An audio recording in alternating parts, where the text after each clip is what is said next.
Hey, very good. Welcome back. Ladies and gentlemen, I've appointed juror number 826 to serve as the foreperson of the jury. In various places in various states, it's done differently. In some places, the jury selects a foreperson. It's my practice to appoint a foreperson. The fact that a person is appointed as foreperson does not give that juror any more authority than any other juror. All jurors are equal participant, and each juror has an equal voice in the process. Well, certainly welcome you to this role as foreperson, and look for all of you to continue with your role in the process from now through the end. And with that, we will have the state call its next witness. Thank you, Your Honor. May it please the court, the state calls Senior Special Agent Ryan Kelly.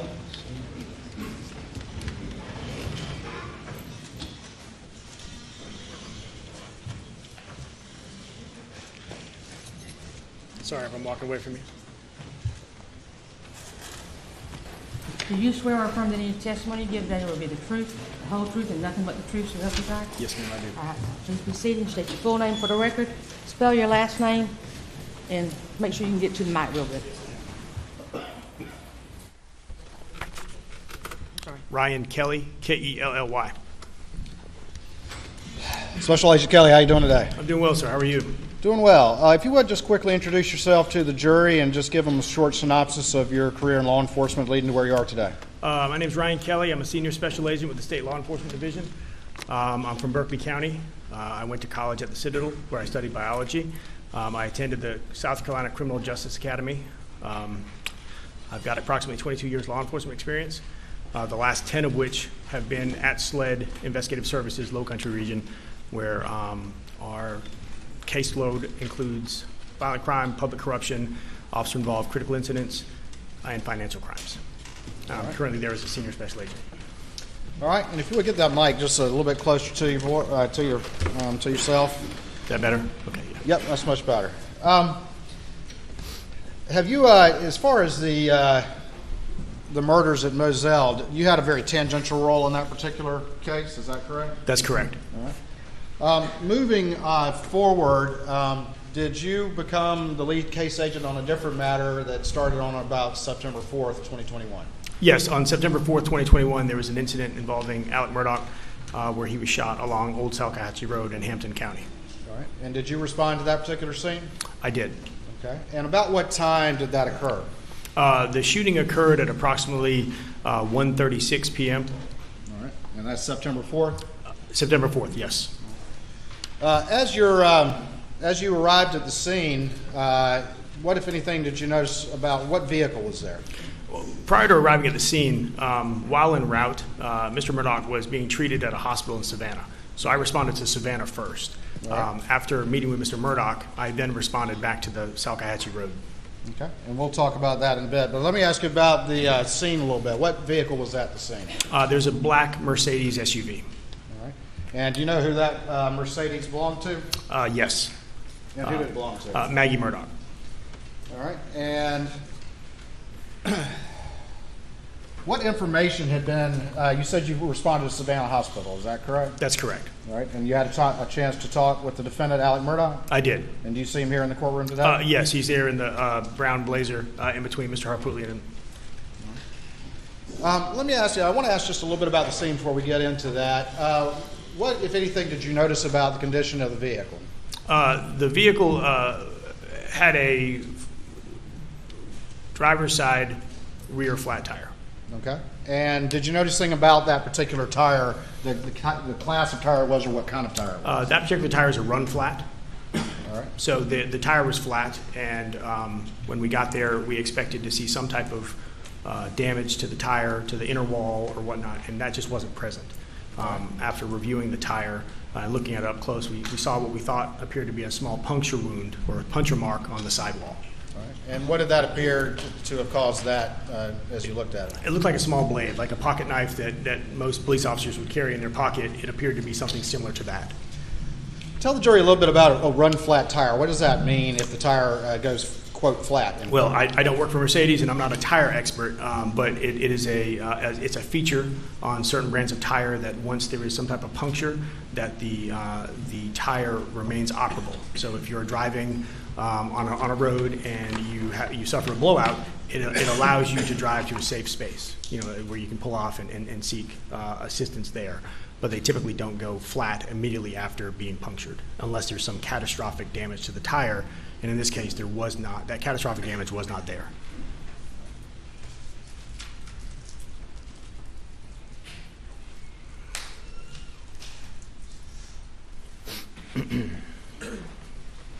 All right. In the stand by for me just real quick.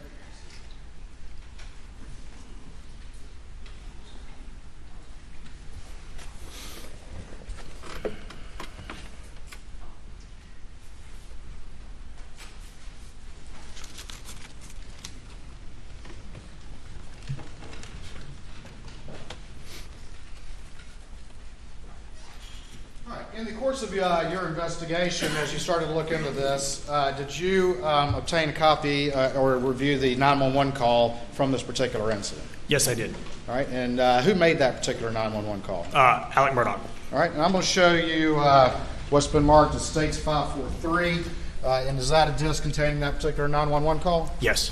All right, Your Honor, at this point I would move in States 543, I believe without additional objection. Without additional objection, Your Honor. Yes, sir. It's admitted. All right, thank you. I'm going to go ahead and play that.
Technical difficulty here. Let me ask you this.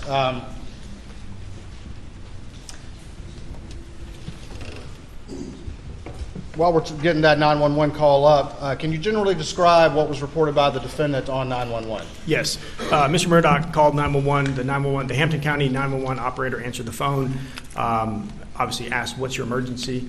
Mr. Murdaugh said that he was on Salcahatchee Road by a church with a red roof. When she asked what had happened, he said that he had been driving on Old Salcahatchee Road, suffered a flat, and when he pulled over, another motorist arrived on scene to render assistance, and he said that when he turned around, the motorist shot him. So at that point, the dispatcher asked, "Have you been shot?" And then that's at that point where Mr. Murdaugh said yes, he'd been shot, but then he said he was okay. All right. And did he say that he got a flat tire, he stopped, and then someone stopped to help and then shot him? Yes. All right.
for lady and members of the jury, we'll have you go to the jury room for a few minutes. Please do not discuss the case.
Okay, all right, and this was shortly after you turned off of Walterboro, come across Walterboro Highway.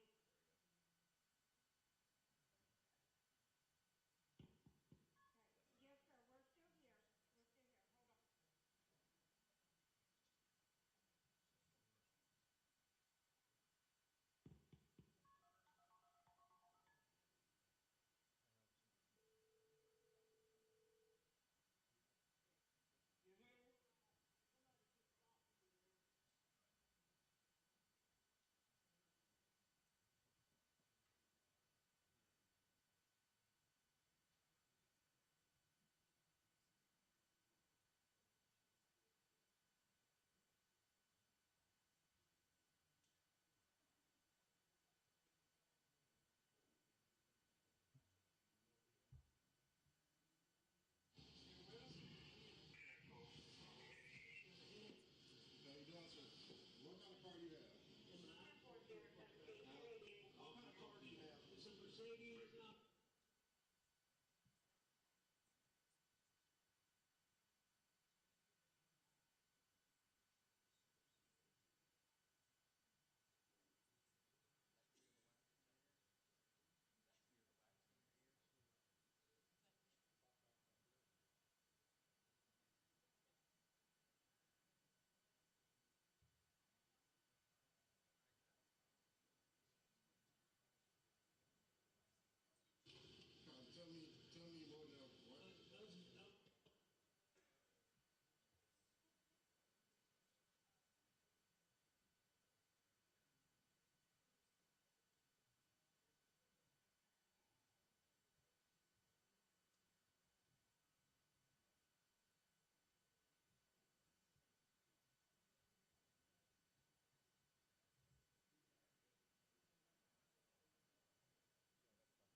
And now be seated. You may bring the jury.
All right, Special Agent Kelly, we fixed our technical difficulties, and for the record, about to publish the 911 call.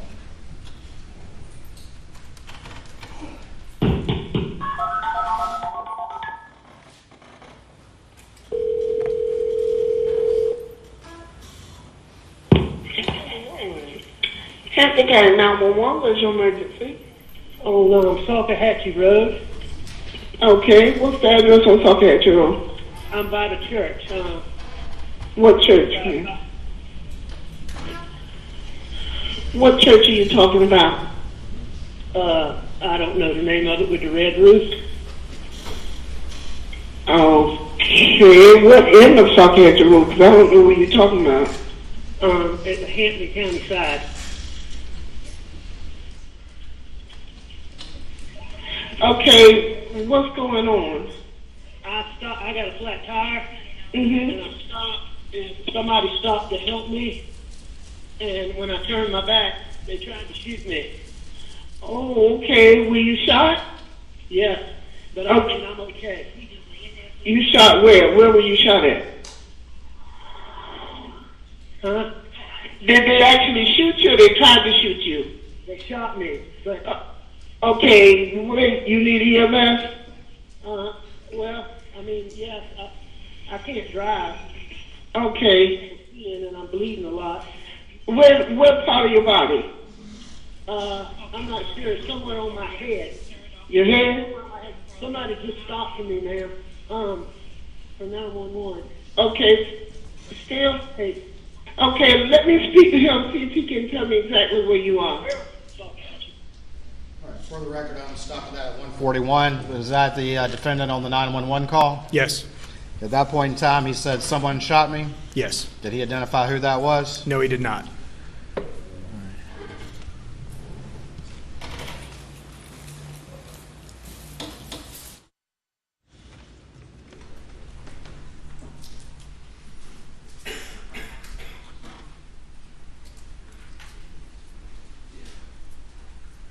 All right, I'm going to show you what's been marked as States 545. And is this a copy of a body-worn camera video you received from the defendant in the ambulance at the scene? Yes. And by the scene, we mean the side of the road on September 4th. Absolutely. Salkehatchie Road, September 4th, 2021. Your Honor, at this point, I'd offer States 545 into evidence, I believe, without additional objection. No additional objection, Your Honor. It's submitted. All right, for the record, I am going to publish a portion of that video. Tell me more now. I'm going down the road. I had a tire go flat. I pulled over, and this car went by me, and I didn't pay a lot of attention. Truck, but then it turned around, came back. A real nice guy, acted like, and I turned my head, and I mean, boom. Okay. You know what kind of gun it was? I don't know what kind of gun it was, but it sounded like a shotgun, even though it was so loud. It didn't sound like a 22. I know that's what they think it is, but it didn't sound like a 22. It looks like a small caliber hole. Yeah. Small caliber? Yeah, small caliber. But it was extremely loud. Like What's your name? Alex Murdaugh. Okay. What's your date of birth? 5/27/68. Over here, buddy. You're good. You're good. What's a good telephone number, Mr. Murdaugh? 942-1227. 27. What's your address? P.O. Box 457. Box 457, Hampton. 321 South and Faith Temple, 321 South and Faith Temple. Uniform Nancy Parker, 136, repeat, Uniform Nancy Parker. So what is, you say it's a blue color pickup, it's a Ford, a GMC, or what? It wasn't a Ford, I know that. It wasn't a Ford, like a Ram type, or You know, I think it was a GMC or a Chevrolet, but GMC? I'm not totally positive.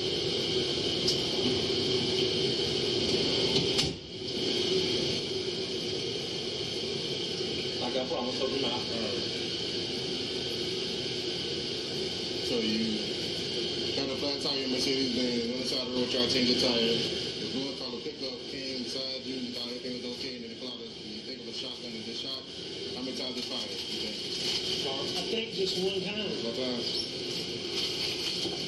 I lost my vision right when it first happened, Okay. and I think I was. Let's wait for leads on the store. You gonna come to the hospital? What's that? You gonna fly him out? Oh, we're fine. Yeah, we're fine. Yeah, we can't handle that. Okay. Not no traumas to hit like that. When the flight crew We'll find out. we'll find out where we're going. Once you give me some pictures of him first. Hold on 1 second. All right, for the record, I played that clip from about 14:07 to 14:10 by the timestamp.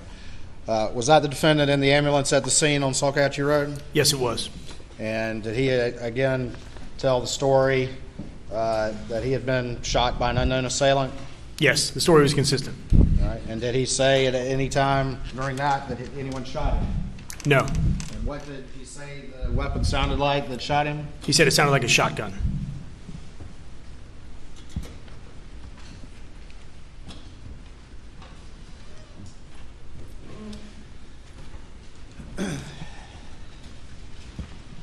On September 4th, you said you responded to a hospital?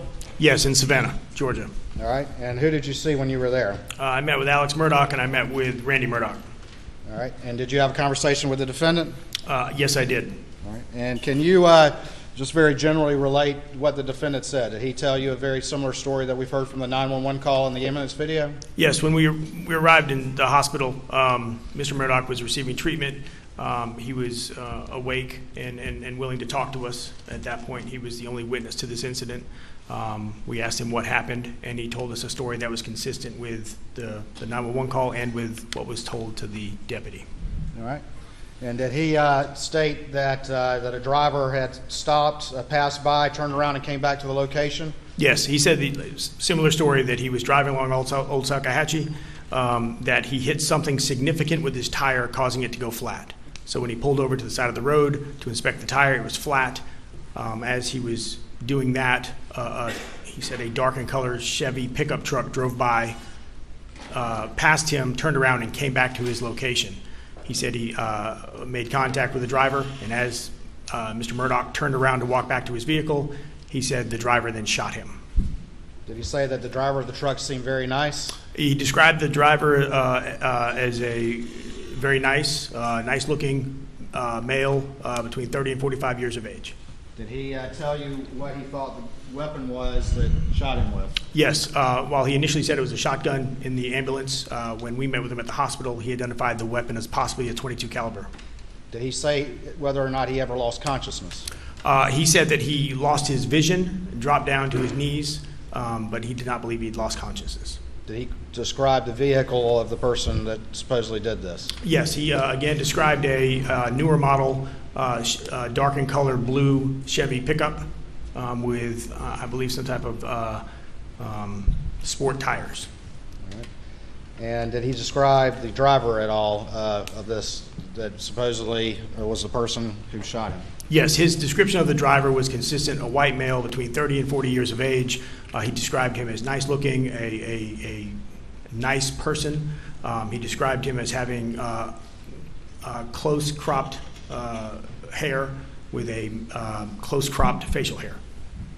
And did he say whether or not he would recognize this unknown person if he saw him again? Yes, Mr. Murdaugh told us that if he were to see the person again, he would be able to identify him.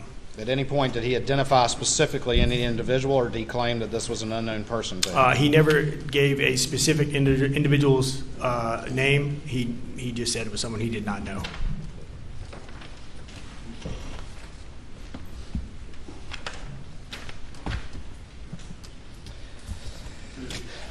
I'm going to return back to the scene, and I'm going to show you what's been marked as States 544.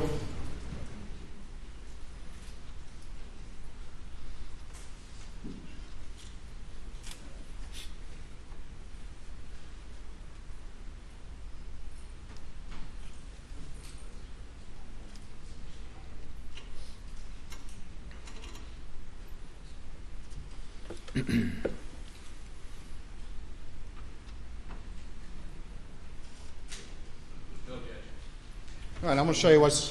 Thank you. I'm going to show you what's been marked as States 544, and see if you recognize this particular image. I do. This was recovered from inside the black Mercedes SUV driven by Mr. Murdaugh. It is his assistant solicitor's badge. Could I have the helmet real quick, please?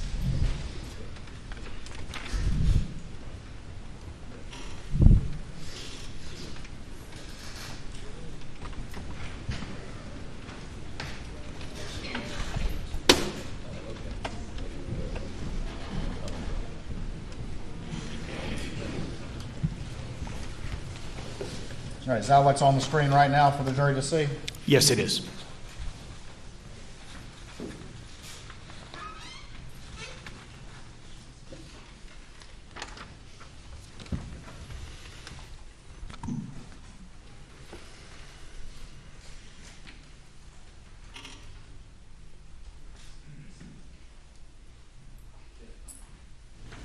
All right, turning back to now, let's move into September 5th. Did agents with law enforcement continue to sort of search that scene where the Mercedes had been located? Yes. So on September 5th, agents returned to the scene. We were looking for any evidence of involved in the accident. We were looking for the significant piece of debris, and as we were searching the roadway around where the Mercedes had pulled off, we searched across the street in the grass area, and we recovered a gray in color utility knife. Did law enforcement, did you notice any sort of debris or anything like had been described by the defendant as supposedly causing the damage to the tire? No, we searched the area extensively, and we never were able to locate this significant piece of debris that Mr. Murdaugh described as causing his tire to go flat. I'll show you what's been marked as States 546, and do you recognize that image? Yes, I do. And tell the jury what that is, please. That is the folding knife that was recovered across the road from where Mr. Murdaugh's vehicle was parked. Your Honor, this time, I believe without additional objection, the state would move into States 546. No additional objections, Your Honor. It's admitted. All right, and is that the knife as it was found laying in the grass? Yes. And again, where was that location in relationship to where the Mercedes was? The Mercedes was pulled off to the side of the road. This was directly across the road in the grass on the other side. Was DNA testing ultimately conducted on this particular knife? Yes. And were two individuals in that DNA testing that came back in the propositions as a result? Yes, DNA profiles of both Alex Murdaugh and Eddie Smith were identified on the knife.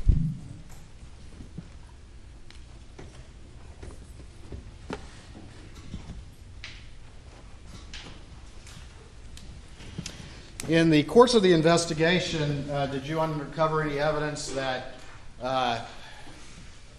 not long before this event occurred at 1:34 or so on September 4th that the defendant had a confrontation with an individual.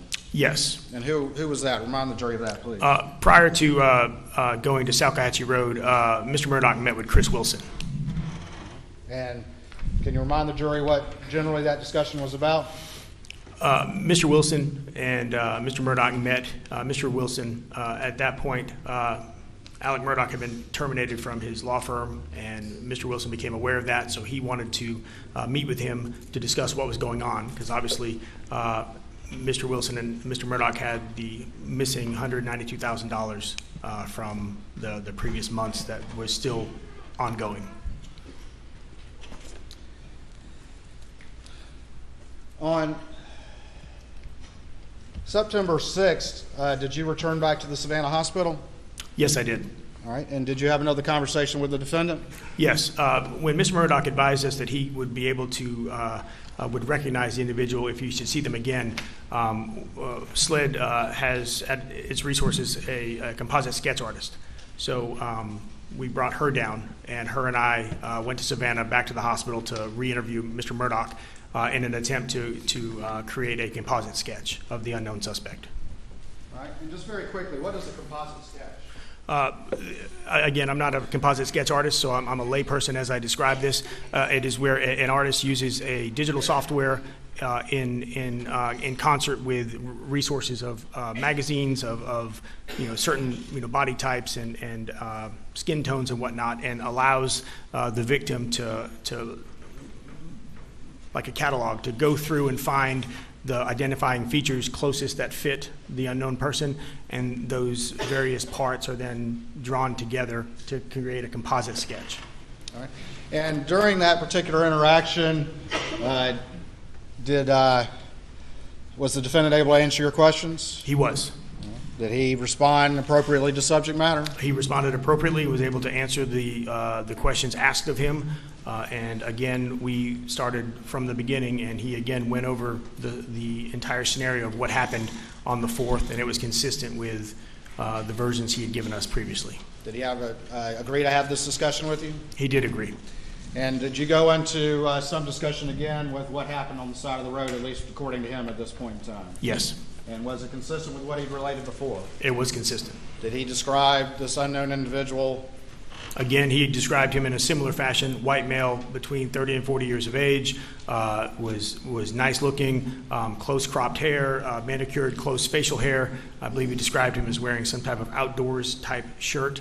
The description was consistent with what he had previously told us. All right. And did he also provide a similar description of the vehicle that this individual was driving? Yes, again, a dark and colored Chevy pickup truck. And yet again, at any point during this period of time, did he identify who this person was, or did he say it was an unknown assailant? Never identified who it was, and continued to tell us it was an unknown person. Did he work with the sketch artist and looking through books and working to make a sketch of this supposed unknown assailant? Yes, the sketch was completed. And did that take a relatively extensive period of time? Looking back, I don't know the exact approximate, but it probably took a couple hours for the interview and the sketch to be completed. All right, I'm going to show you what's been marked as States 547 to your testimony and see if you recognize that image. I do. This is the composite sketch. All right, Your Honor, at this time I would offer States 547, I believe, without additional objection. Without additional objections, Your Honor. It's admitted.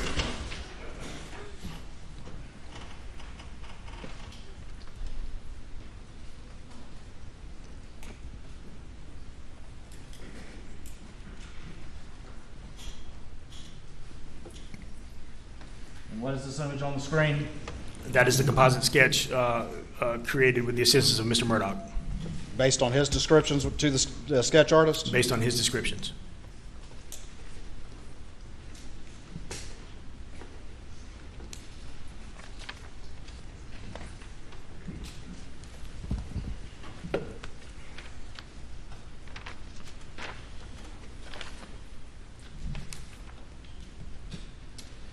This is on September 6, 2021? September 6, 2021.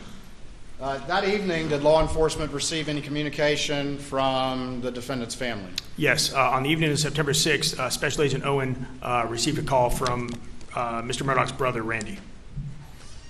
All right, and can you relate what the investigation learned from that particular conversation? Alex Murdaugh was still in the hospital in Savannah. Randy and the family had been down there with him. Randy called Special Agent Owen to let him know that Alex had been making calls from the hospital to some unknown numbers. So Randy provided those numbers to us. And was information related that he had contact with hospital staff? Yes, Randy told us that Alex was trying to convince the the medical staff members to allow him to use the phone so he could make phone calls. And was information related that he was actually offering the staff money to try to use their phone? Yes, one of the nurses in their notes made note of Mr. Murdaugh trying to offer money to use their phone. Did the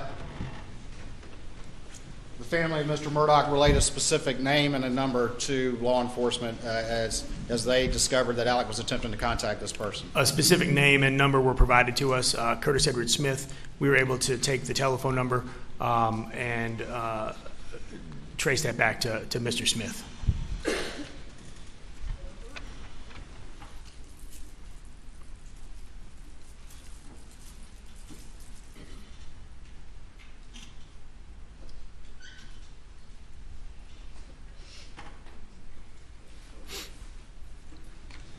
During the course of this particular investigation, did law enforcement obtain any surveillance footage from any nearby establishments? Yes, we did. And can you describe that to the jury, please? After the shooting, the agents who are present on the crime scene, obviously part of our investigation is to canvass the area. There was St. John's Baptist Church was nearby. Agents made contact with staff there. They in fact did have surveillance video that captured the roadway of Salcahatchee Road. Reviewing the footage, we first looked to isolate Mr. Murdaugh's black and color Mercedes. That was something that was a known to us. That he went that way, it would have been seen. And as we continued to review the footage, we started looking for a blue and color Chevy pickup truck. At 1:25 p.m. approximately, we observed a blue and color Chevy pickup truck with a gold or yellow in color passenger front quarter panel. Passed by at 1:25, approximately 20 seconds later, Mr. Murdaugh's black and color SUV passed by. At 1:30 p.m., the blue and color pickup truck was seen driving back the opposite direction away from where Mr. Murdaugh would have been.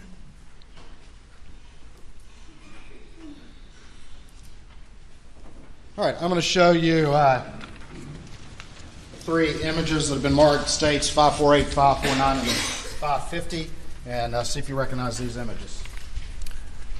Yes, this is the 1:25 p.m. image. The first image is the pickup truck with the gold front quarter panel. The second image is 20 seconds later approximately with the black and color SUV. And the third image is at 1:30, 5 minutes later, with what appears to be the blue and color pickup truck driving back the other way. Your Honor, this time the state would offer states 548, 549, and 550, I believe, without additional objection. No additional objection. They are admitted.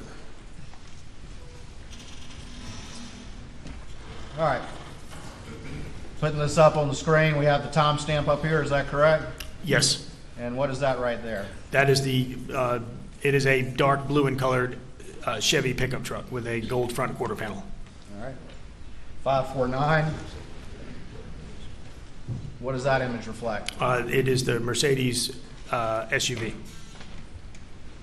Going in the same direction? Going in the same direction, approximately 20 seconds after. And then 550, what does that reflect? That is at 1:30 p.m., approximately 5 minutes after the initial vehicles were seen. The blue Chevy truck appears to be driving in the opposite direction.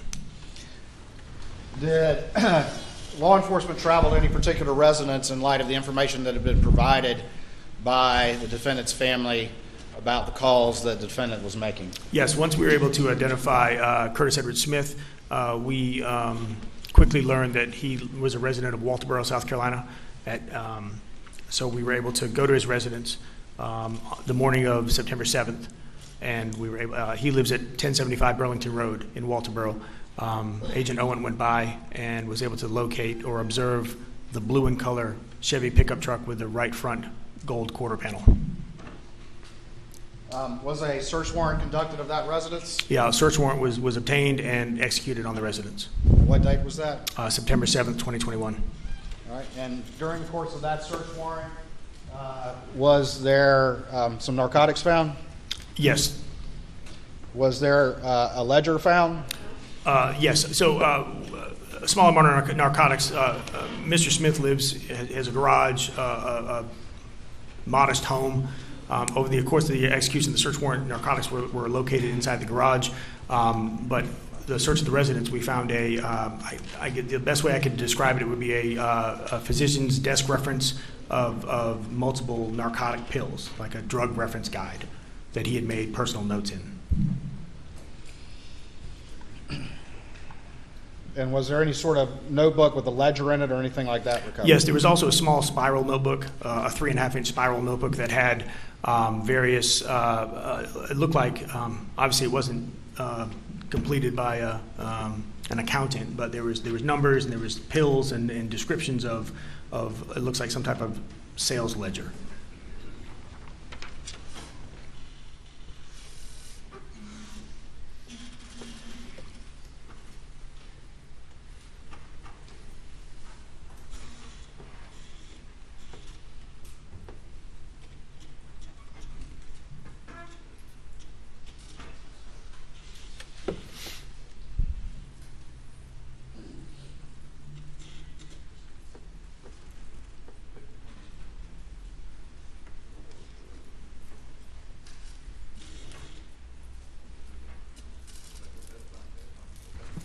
All right, I'm going to show you what's been marked as States 551 and see if you recognize this image. Yes, I do. These are transaction receipts and deposit and withdrawal receipts for Curtis Edward Smith's Enterprise Bank account. And ultimately, did the law enforcement look at some of this financial information and trace that back to the defendant? This was recovered in Eddie Smith's house, correct? Yes, those documents were recovered in Mr. Smith's house. At this point, Alex Murdaugh had been fired from his law firm for stealing from clients and from the firm. We were aware of that information.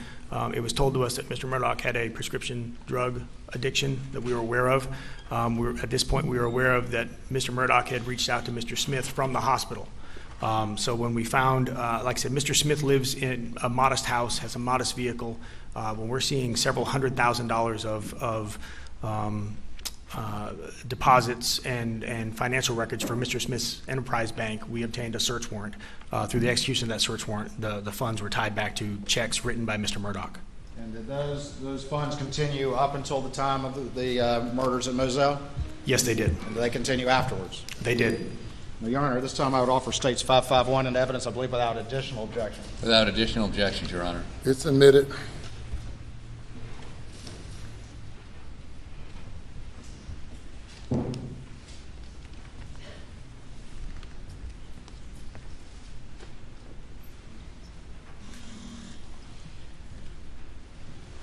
Did the investigation obtain any information from Blanca Simpson about any communication she had with the defendant that day, September 4th, 2021? Yes, Ms. Simpson made contact with Mr. Murdaugh, where Mr. Murdaugh had requested her send him copies of their insurance cards. Was that prior to the incident occurring on the side of the road? Yes, prior to the incident, Mr. Murdaugh attempted to meet with a few individuals, Mr. Wilson being one of them, and he made contact with Ms. Simpson via telephone.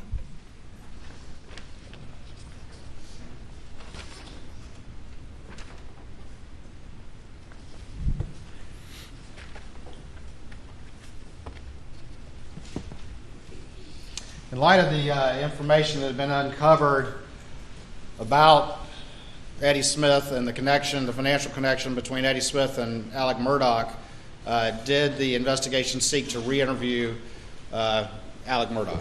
We did. I reached out to Mr. Arpulian on the day of September 7th, 2021.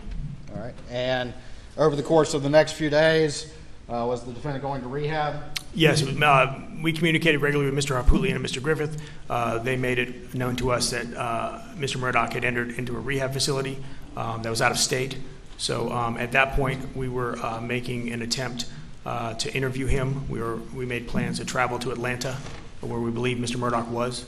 and those plans did not come to fruition.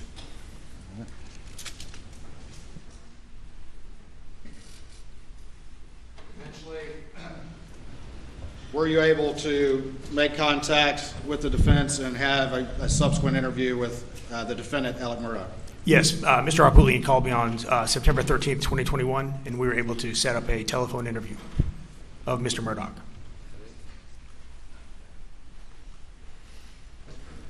All right, I'm going to show you what's been marked as Exhibit 552, State's Exhibit 552, and see if you recognize this disc. I do. This is a recording of the September 13th, 2021 interview with Mr. Murdaugh. Your Honor, this time I would offer State's 552 into evidence, I believe, without additional objection. No additional objections, Your Honor. It's admitted.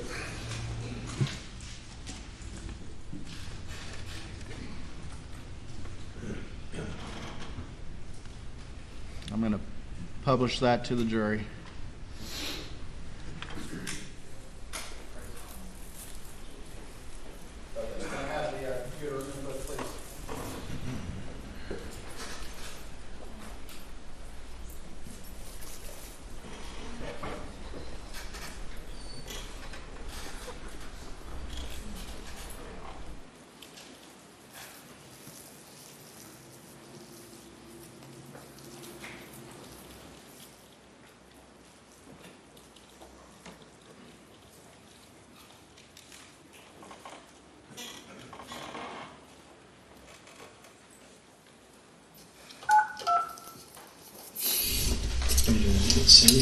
No, it should not work out. All right, telephone conference interview of Alex Murdaugh, 9/13/21.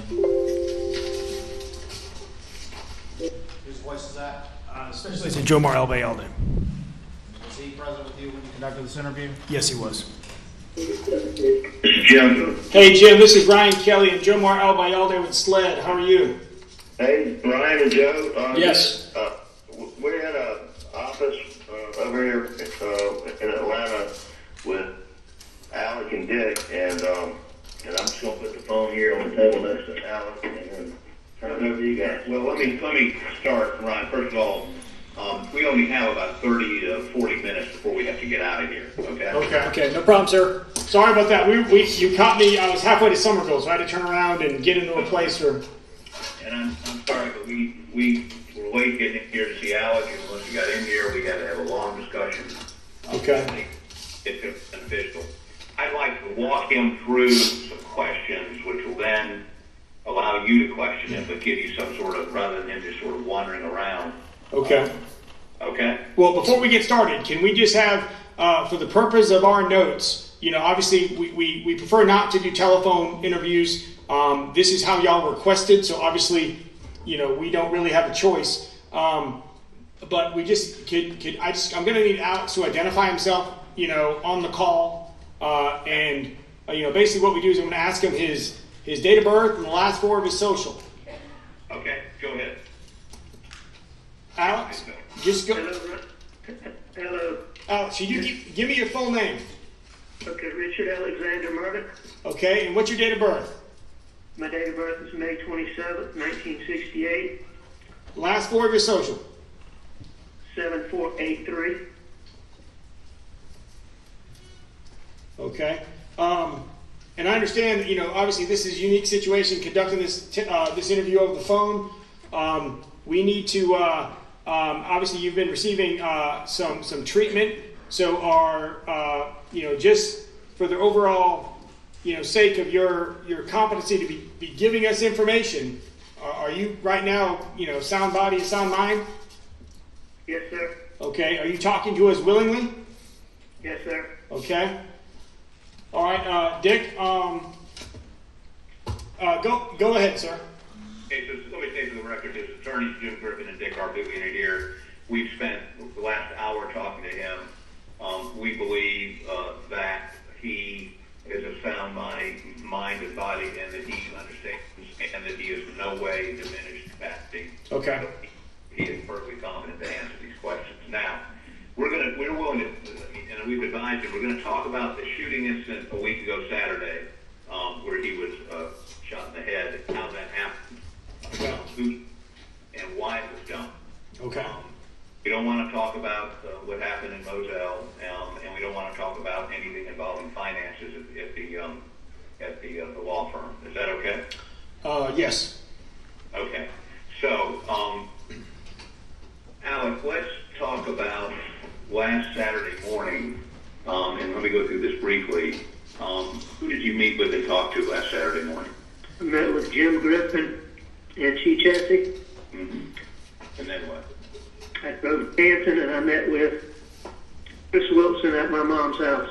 Okay. And you and Chris were talking about what? About everything I had done. Okay, everything you had done concerning finances. Finances, bills, live. Okay.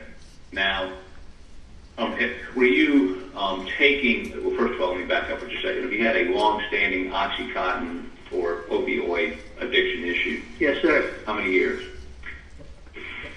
The best I can remember, around 20 years, 18 to 20 years. Okay. Now, on this particular day, on this Saturday, were you taking the Oxycontin or taking any opioids? I had taken some, but, I was taking, I'd given it all that I had someone else, and I'd taken some at like 4 a.m., so I was having some withdrawals. Okay. And the previous day, the news had come out about your embezzling or taking client money or law firm money. Is that correct? That's correct. And how would you describe your state of mind at that time? I was in a very bad place. What does that mean? I thought it would be better for me not to be here anymore. What do you mean by not be here anymore? I thought that it would make it easier on my family for me to be dead. And easier, was some financial gain to your family if you were dead? I have a fair amount of life insurance debt. Do you remember how much? Not off the top of my head, but like $10 million, $12 million. Okay. And so you decided to end your life? That's correct. And tell these SLED agents how you went about arranging that. I called Curtis Eddie Smith on the telephone. Okay, now let's stop for a second. Who is Curtis Eddie Smith? Curtis Eddie Smith is the primary person who I purchased pills from for years. And some weeks you would give him how much money for pills? I mean, it'd be in my records, but we had weeks where there would be $40,000, $50,000, $60,000 that you would give him for pills? Yes, sir. Okay, so you've known him for how long? Years. Years. So, did you call him that morning? Yes, sir, I did. That day? About what time? I'm not sure. Okay. But I asked him to... Was it after you met with Jim Griffin? It was after I met with Jim Griffin. After you met with Chris Wilson? I believe so. Okay, and when you called him, what did you ask him? I asked him to meet me. Did he meet you? He did. Where did he meet you? He met me out not too far from my mom's house. Where? He was on the side of the road. I think at the funeral home. At the funeral home. Okay, and did y'all talk? Not there. He followed me into town. To where? To over where I stopped by the Sunoco gas station. Okay, did y'all have a discussion there? Yes, sir. Did y'all get out of your cars or was this in your vehicle? I don't think we got out of our cars. And what vehicle were you in? I was in my wife's Mercedes. And what vehicle was he in? He was in a gray pickup truck. Okay, and what did y'all discuss? I told him that things were getting ready to get really bad and that I would be better off not here. And I asked him to shoot me. And you asked him to shoot you? That's correct. And what was his response? I mean, I think at first he was a little surprised, but then he said, okay. Did you tell him where you wanted him to shoot you? Yes, sir. Where'd you tell him you wanted him to shoot you? In the head. And did you tell him how you were going to arrange that? What was going to be the logistics of that? Yes, sir. Go ahead. I told him to follow me out and that I would make a flat tire and he would go past me and turn around and come back and do it. And did he follow you out? He did. Now, where did he get the gun? I gave it to him. Where did you give it to him? We had stopped somewhere on Salcahatchee Road, I believe. Did you all have a discussion there, or did you just give him the gun? We didn't have much discussion. When you say much, was there any discussion? I'm not sure. I was worried about cars coming, and so it was a very fast thing. You gave him what kind of weapon did you give him? A revolver pistol. What caliber? 38. Okay, and that was your gun? Yes, sir. Okay, and so he followed you out to where? Salcahatchee Road. Okay, and you pull off the road? Yes, sir. And you pulled off the road, what did you do? I stopped. Made my tire flat. How did you make your tire flat? With a knife. Whose knife? Mine. What did you do with the knife after you made your tire flat? Threw it. Which tire? Back driver's side. Back driver's side. You threw it where? Across the road. Across the road? Yes, sir. Okay. Was there woods over there, a ditch, or do you know? Just some grass, like thick grass. Okay. And after you did that, he passed you, or did he pass you as you were doing that? I think that he had already passed me and was in front of me and went down the road, turned around and come back. Now, when he was coming back, you had given him a pistol. What was your intent? For him to kill me. Okay. And when he came back, did he stop? Did he pull up? Do you know? He did. And when he pulled up, did you look in his face? I don't think so. So what happened next? I stood close to his car. And he shot me. Where did he shoot you? He missed and hit me in the very back of the head. Okay. And as a result of being hit in the back of the head, did that have any physical effect on you? It did. What happened? I lost my vision for a little bit, and I'm not sure if it knocked me to the ground or not, but I was disoriented, and it took me like a minute and a half, 2 minutes for my sight to come back. And did you remember him driving off? Did you hear him drive off? Not sure. Okay, now after you came to your senses, did your vision come back? It came back. Okay, and what's the first time you remember somebody else being there? I remember there were two cars that came, and one of them did a stop, and one of them did stop. And the one that stopped, what did they do? They tried to help me.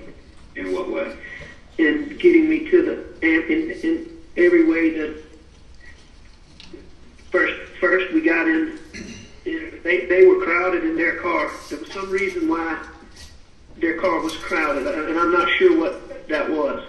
But, so the young lady got in my car and was going to drive me to the hospital, and I just wasn't thinking about the flat tire. And so we had to get out of that, and then they worked it out somehow for me to be able to get in their car in the front passenger seat. Okay, so, and you got in the front passenger seat. Where did they take you? To meet the ambulance. Now, were you on, had you called 911? Yes, sir. And you tell them somebody shot you? Yes, sir. Somebody had shot you, right? At my request. So, your intent was to have him kill you so he could collect your life insurance, right? So my son could.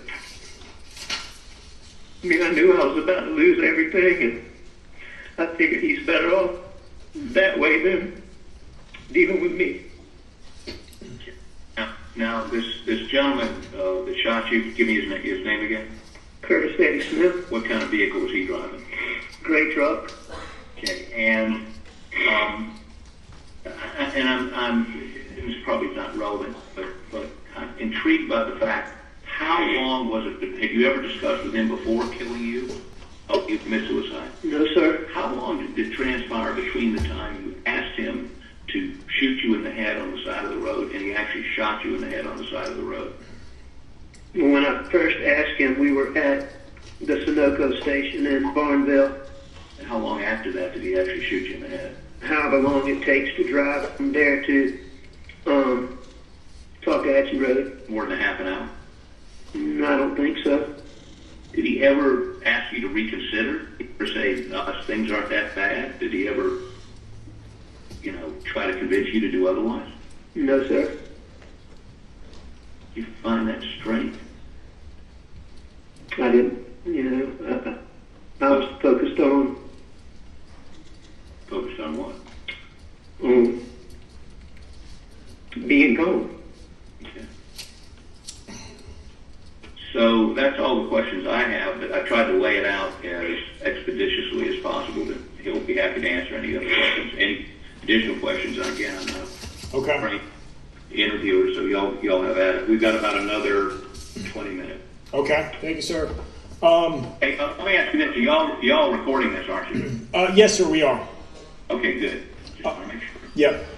So, Alex, how long have you known Curtis Smith? And Ryan, Officer Kelly, before we start, I just want to tell you, I apologize to you for lying at you in the hospital. I was in a very bad place. No, sir, we understand. We understand. And I do appreciate you, helping us figure this out now. So that's in the past, so let's just focus on what we're doing now. How long have you known Curtis? I've known him for years. I represented him.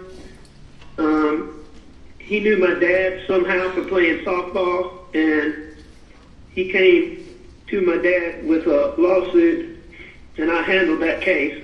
So I would guess 10, 12 Okay. years ago. How often would y'all talk on the phone? Very frequently.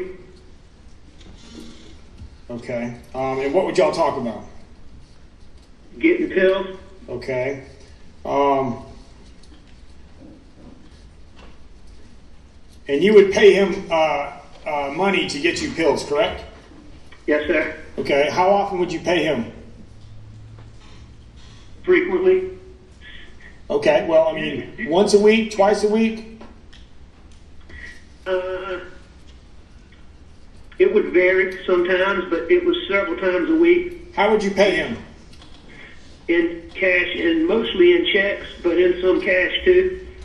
Okay. And what accounts would those checks come from? The vast majority of them would come from the Bank of America account, but there would also be some funds that would come from the Palmetto State account. And whose accounts are those? Mine. What names they in?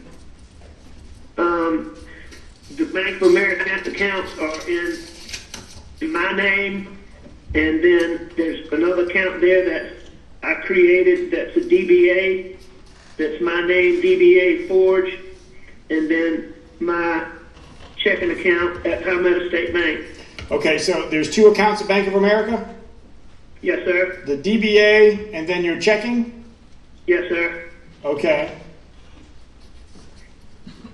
And what is the DBA? Forge. Forge. Thank you. Okay, and then the Palmetto is your was the other checking account? Yes, sir. Okay, and who was he? So you were paying him the money. Do you know who he was getting the drugs from? No, sir. Al, what did he tell you? What did he tell you where he's getting? Oh, well, I was told that he got them from a black guy in Walterboro, and I was told that he had some connection in Beaufort, but I never. Did they give you a name? No, sir. I never saw those guys. I never dealt with those guys, so I don't know. That's what he told me. Would you ever give anybody else money for drugs? Yes, sir. Who else did you give money? I had given Kenny Hughes money. Who's Kenny Hughes? He's a guy that I called up and asked him if he knew anybody that he could buy pills from. Mm-hmm. And I told him I had a client that had issues and couldn't get them medically, and that, and I would pay him as well. But I called him up and asked him to do it. All right, how much money do you think you gave him? I have no idea. Okay, did you write him a check or pay him cash? Both. Okay. Did you pay anybody else? No, sir. So it was just Curtis Smith and Kenny Hughes? Yes, sir. Sure about that? Think about it. In the past, I have paid other people. Okay, who are those other people? I had a lady that worked at our house that, at our mom's house that. And who's that? Barbara Mixon. But that was on a very, very few occasions. And did you pay her a cash and check, or how'd you pay her? I'm not sure. Okay. I mean, that was on very limited occasions. Okay. Is there anybody else?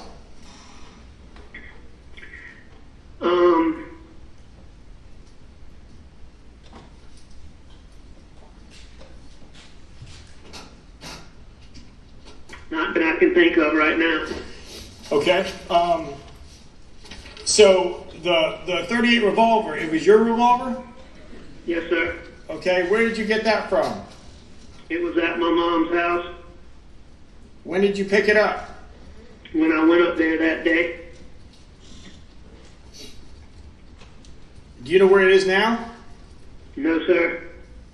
So you gave the gun to Curtis, and you don't know what he did with it? That's correct.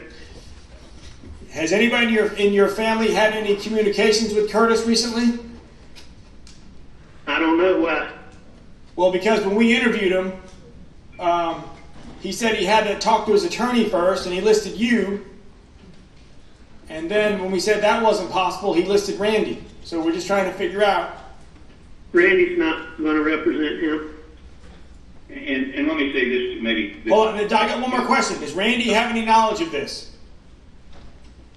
Does Randy have any knowledge of what? Of this attempted suicide / agreement with Curtis? I have told I told both my brothers and my son When? very recently. Yesterday, right?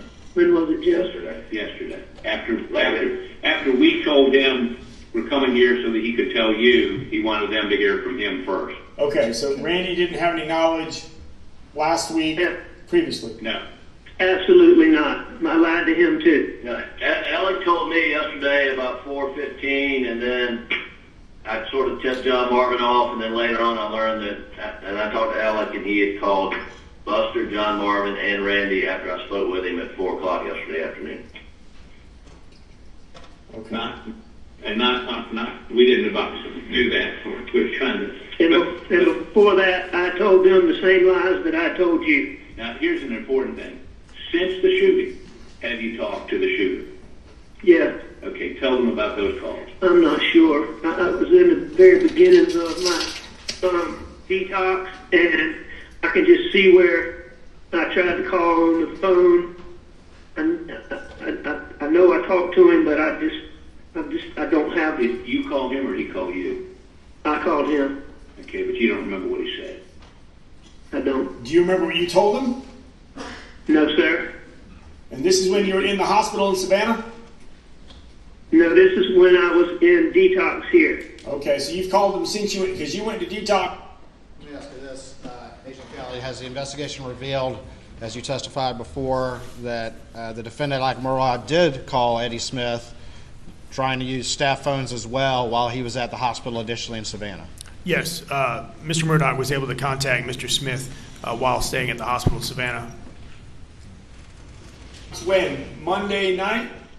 That's right. Did you call him on a nurse's phone from the hospital? I heard that from. But you know what? Randy did say I did that. But you don't have a memory of that. Randy said that I called him, and then he was asking me. He did say I did that. Oh. But you don't remember calling Curtis. I don't, but I will tell you from past experience, that when withdrawals begin, you would do just about anything to make him quit, and I probably was calling him for that purpose. To get pills. Probably. All right. So you don't know where the gun is at, No, sir. but you last saw it in Curtis Smith's possession. I gave it to him, yes, sir. All right. So the accounts that you were writing the checks to Curtis were Bank of America and Palmetto State Bank. Yes, sir. All right. And the funds, where were those funds coming from? Well, that's maybe an area we don't want to talk about, but just let's say the bulk of them were not legitimately obtained. Okay. And I'm not trying to be coy. It's just that, Mr. Murdaugh is independently wealthy, so Not anymore. Well, Not in, I understand that, but I think it's a pertinent question. So if look, he was independently wealthy, but there's a significant amount of money missing from clients in the law firm. okay, so the money came from ill-gotten gains. Is that what? Some of it. Most, I would say the majority of it, but some of it I'm sure I use my own personal funds too. Okay. I mean, I was buying so many.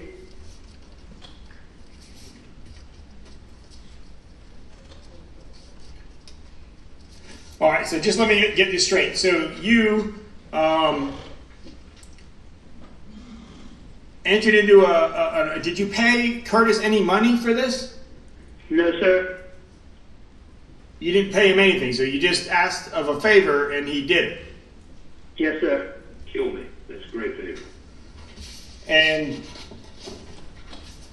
so, and these checks that you were paying to Curtis, I mean, they were pretty significant, right? Yes, sir. But and when was the last time? I know. I mean, I'm not trying to get you to. When was the last time you made a payment to Curtis? Was it before the shooting? It would have been.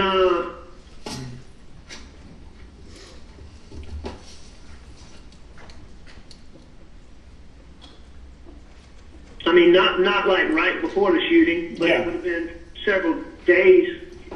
Okay. Did you remember how much you paid him? No, sir. I think the Was it check or cash? the last few times I paid him were all in check, and I was trying to, see him as little as possible.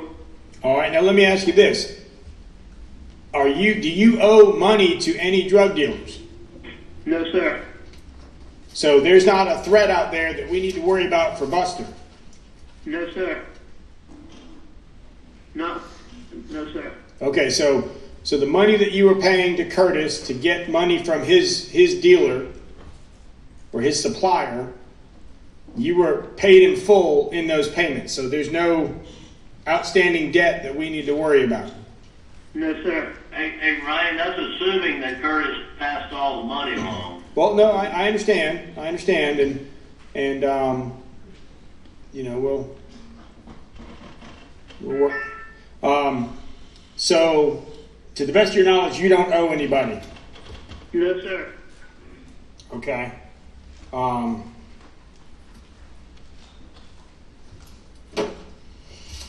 So the money that you paid him, you don't remember how much you paid him, but it was for pills, and you're saying that you didn't pay him at all for him to shoot you. That's correct. Now, I'm gonna be honest, that doesn't make any sense to me. I understand.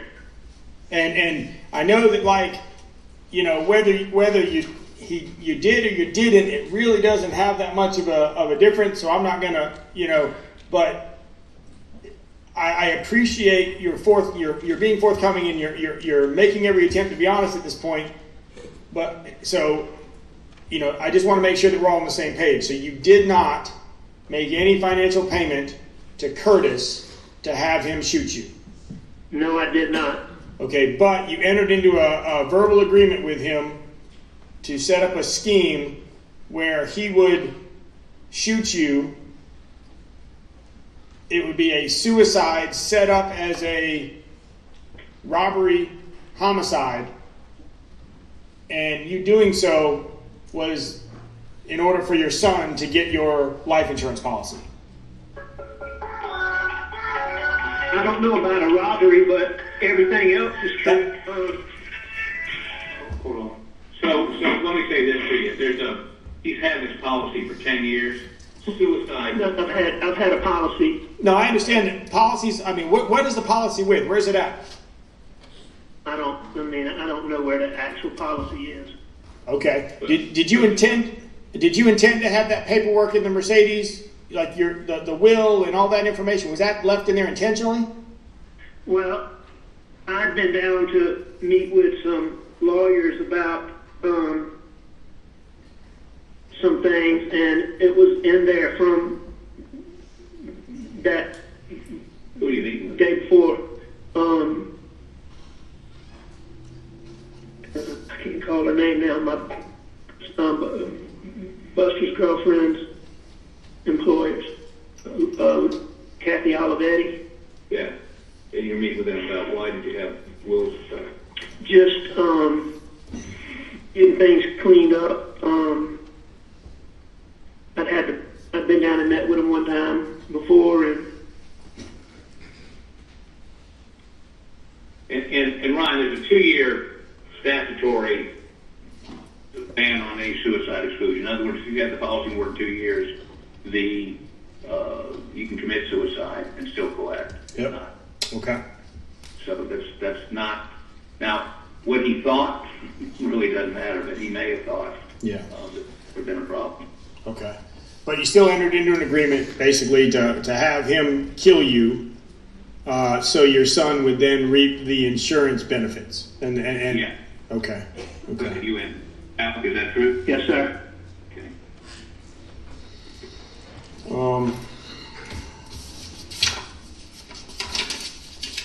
All right. So, how did you get the knife?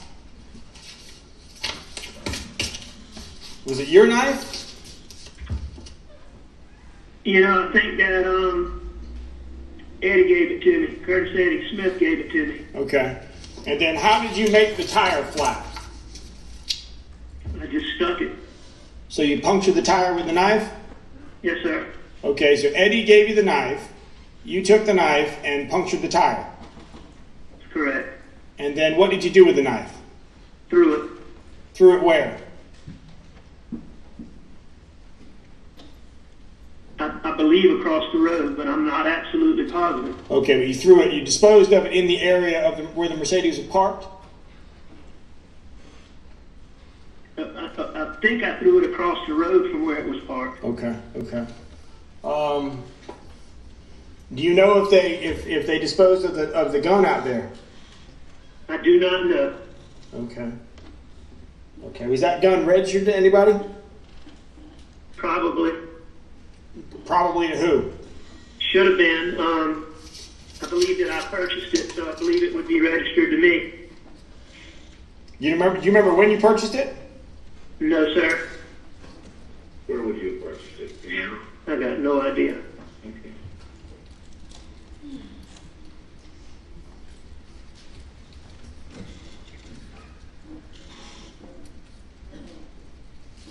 Ron, you don't have Curtis Eddie's phone number? Sir? You have Curtis Eddie's phone numbers. If y'all have them, we'd love to get them. Yeah. It will be out to you.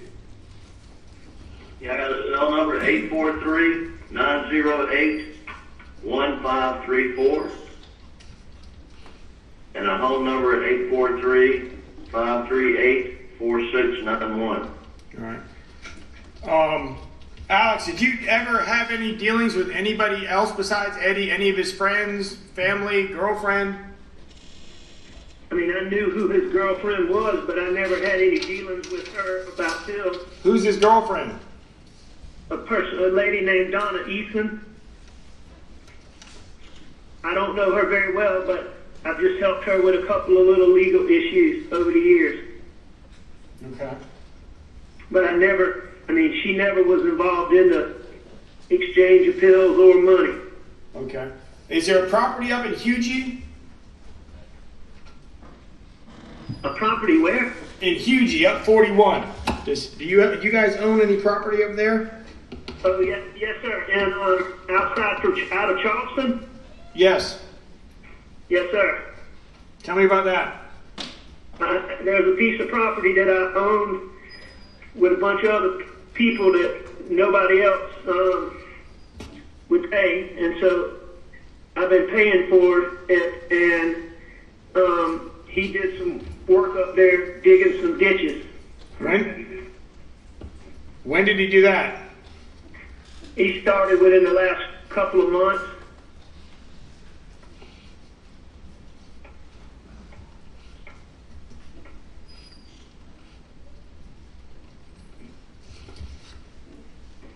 And that property, where's it at in Hugie? Just It's off of United Road, United Drive. okay. I think it's called Redbeard and 0 United Drive.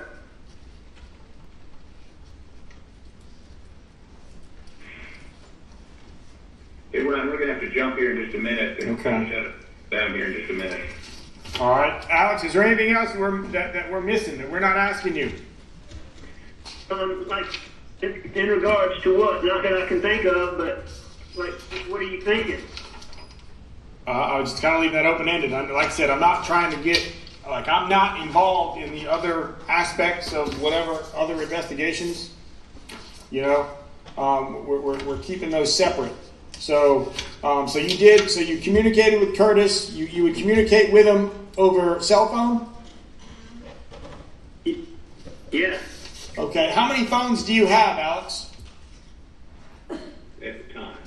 I had one phone. 1227 was my primary phone, and then I have to download that phone, Ryan. You know, when SLED started focusing on Alex, said he's a target, we started doing our own work. So I took possession of that and sent it to a guy to download, and he had to get a separate phone, and that was that other number. And then y'all seized both of those, as Okay. my understanding. All right, and then he's got a third phone that he got prior to going to the treatment center. Yeah, from Walmart, burner phone. Okay.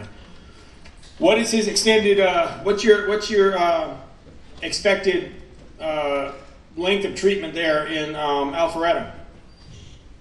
Well, it's unclear right now, but he'll go from here into rehab at some point. We'll keep you posted. Okay. Okay.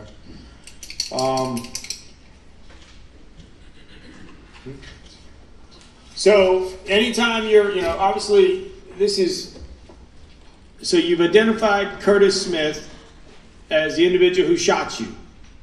And y'all entered into an agreement, so y'all kind of were hand in hand in this. very much so. And he never tried to talk you out of it?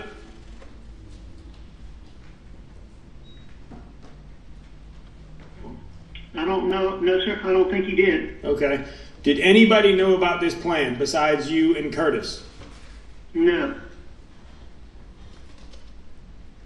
Okay. All right. And if you're all about done, let me put this on the record. Alex, did you tell us the truth? I just want to make sure Ryan understands. You haven't been leading him on a very, when... No, I did not tell anybody the truth until, was it yesterday? Yep. Until yesterday afternoon. Okay. I've been really, really sick, and it was really the first day where I had any coherent thought process. And I sincerely apologize again for lying to y'all about everything that I did. Yes, sir. And you have no idea where the gun is? I do not. Now, Alex, you're right-handed, right? I'm right-handed. Okay, and you did not shoot yourself, correct? I did not shoot myself. Did you? Were there? And what was the plan for Curtis to follow you out there, and you would immobilize your vehicle? So did he stop to make it fly for you to give you the knife first? I mean, how did that play? Because you got the knife from Curtis. When did you get the knife from? When did you get the knife from him? I think I got it from him when I gave him the gun. Okay, over when you were at the Sunoco? No, we didn't do it then. That's when. Okay, when you pulled off the side of the road in Salcahatchee? Shortly after we made the turn onto Salcahatchee, Mm-hmm. we stopped and did a quick exchange. Okay, so you stopped, pulled over the side of the road, stuck the tire. Where was Curtis at when you were disabling the tire? I believe he was going past me. Okay, so he turned around, and where were you at when he turned around? I'm not sure. I mean, I would have been on the side of the road, I think. Okay, so did he pull up, kind of like what you said, just past your car? That's basically the way I told you it happened is kind of how it happened, except it was arranged by me. Okay, so as you turned around and turned your back to him, about how far do you think you were from the car? I don't know, 4 or 5 feet. Okay, 4 or 5 feet. And did you just stand there and wait for him to shoot you? Yes, sir. Okay. And I'm assuming he just fired once? Yes, sir. And then you fell to the ground or stumbled off. I'm still not positive about that part, but I did lose my vision for about 1.5 minutes to 2 minutes. Okay. And why weren't you truthful with us when this initially happened? I don't have a good reason. I was in bad place.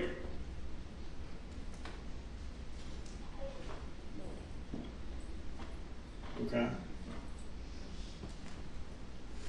All right, gentlemen. Well, I know our time's cut short, but And Ryan, I'll call you from the car once we get out of here in just a couple minutes, and then I'll call you while we're driving back to the airport. Okay. Yes, sir. Okay. All right, gentlemen. So we'll finish this. We are finishing the recording with Richard Alex Murdaugh, his attorneys Dick Harpoolian and Jim Griffith, and Special Agent Ryan Kelly, Special Agent Joe Bayalde. It is now 4:58 on Monday, September 13th. Thank y'all, gentlemen. Thank you. Thank you, sir.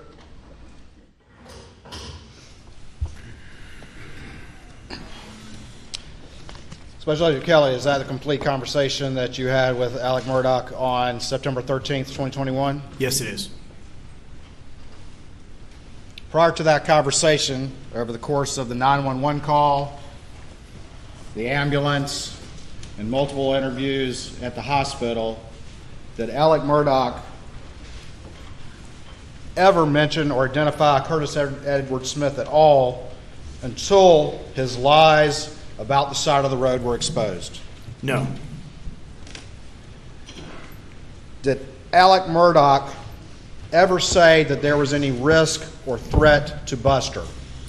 He said no. No, he did not. He actually denied it when we asked. Did Alex Murdaugh say that Curtis Eddie Smith had anything to do with the murders at Moselle? He denied it when we asked. And is there any evidence that Curtis Edward Smith had anything to do with Moselle? None whatsoever. Thank you. Nothing further. Mr. Harpoolian. Your Honor, I understand we have a 4:30 cutoff. You just want me to go as far as I can go? Or we can adjourn now for the day. I don't, this is going to take a while. and I would suggest perhaps maybe one adjourn. Okay, ladies and gentlemen, we're going to adjourn till 9:30 tomorrow morning. Let's have order in court. I'm speaking to the jury. We're going to adjourn until 9:30 tomorrow morning. Have a good evening. Please do not discuss the case.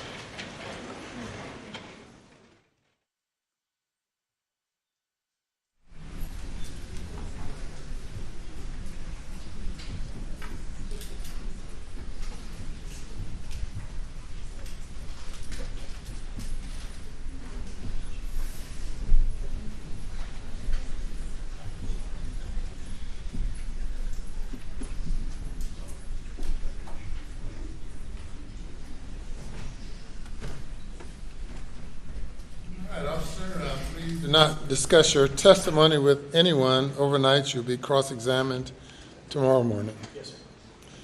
And we will be in recess. All right.